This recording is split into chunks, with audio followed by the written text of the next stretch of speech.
Major ডালিম বলছি, এখন হতে সারা দেশে সামরিক আইন জারি করা হলো। ইতিহাসে কয়েকভাবেই তিনি আখ্যায়িত, তবে তাকে সবাই চেনে মেজর ডালিম হিসেবে। তিনি বাংলাদেশ সেনাবাহিনীর একজন সাবেক সেনা কর্মকর্তা। অভিযোগ ছিল 1975 সালের 15 আগস্ট বাংলাদেশের তৎকালীন রাষ্ট্রপতি শেখ মুজিবুর রহমানকে সপরিবারে হত্যার সঙ্গে তিনি জড়িত ছিলেন। যিনি দীর্ঘদিন আড়ালে ছিলেন, সেই মেজর ডালিম এবার প্রকাশ্যে এলেন। সাংবাদিক ইলিয়াস হোসেনের চ্যানেলে বিশেষ লাইভে যুক্ত হন বীর মুক্তিযোদ্ধা লেফটেন্যান্ট কর্নেল অবসরপ্রাপ্ত শরীফুল হক ডালিম বীর বিক্রম। দীর্ঘদিন পর প্রকাশ্যে আসলেন তিনি। লাইভে এসে মেজর ডালিম বলেন, শেখ মুজিবের জুলুমের মাত্রা এতটাই বেড়ে গিয়েছিল, মানুষ খোদার কাছে মুক্তি চাচ্ছিল তার জুলুমের অবসানের জন্য। তার আগে ইলিয়াস হোসেন এক ফেসবুক স্ট্যাটাসে এই সাক্ষাৎকারের ইঙ্গিত দিয়েছিলেন। তিনি লিখেছিলেন, রোববার রাতে ইতিহাসের সাক্ষী হতে যাচ্ছি, সারা জীবন তার অপেক্ষায় ছিলাম। ইলিয়াসের বিশেষ লাইভে যুক্ত হয়ে মেজর ডালিম তার জীবন ও সাম্প্রতিক সময়ে ঘটে যাওয়া নানা ঘটনা নিয়ে কথা বলেন। লাইভের শুরুতেই ইলিয়াস হোসেন মেজর ডালিমকে যুক্ত করে বলেন, আমাদের জাতির সূর্য সন্তান, যিনি জাতিকে 1975 সালে সফলতার পথে নিয়ে গিয়েছিলেন।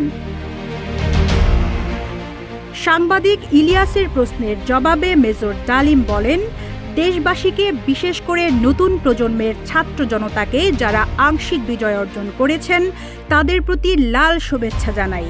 24-এর গণঅভ্যুত্থানের নেপথ্যের নায়ক ছাত্র জনতাকে পরামর্শ দিয়ে তিনি বলেন, সম্প্রসারণবাদী হিন্দুত্ববাদী ভারত, যার কবজায় আমরা প্রায় চলে গিয়েছি, সেই অবস্থান থেকে সেই 71-এর মতো আরেকটা স্বাধীনতা অর্জন করতে হবে। তা না হলে বিপ্লব ব্যর্থতায় পর্যবসিত হবে।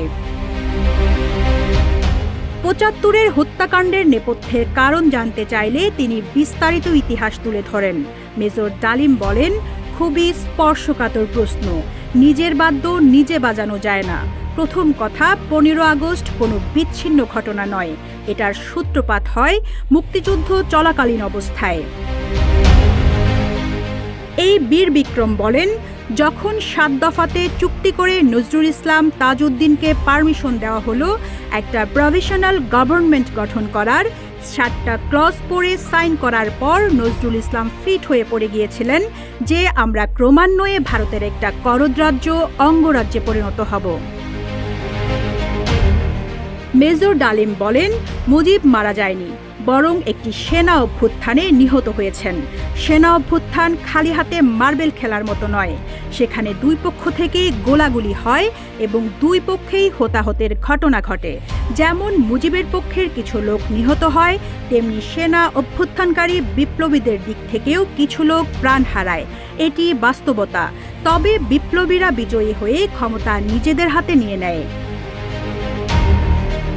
তিনি বলেন, মুজিবের মৃত্যুর খবর এবং বাকশালের পতনের সংবাদ জানার পর শহর, বন্দর এবং গ্রামের লাখ লাখ মানুষ আনন্দ মিছিল বের করেছিল। যে সমস্ত রাজনৈতিক নেতা বা দলগুলো আন্ডারগ্রাউন্ডে ছিল, তারাও জনসমর্থন নিয়ে রাস্তায় এসে উপস্থিত হয়।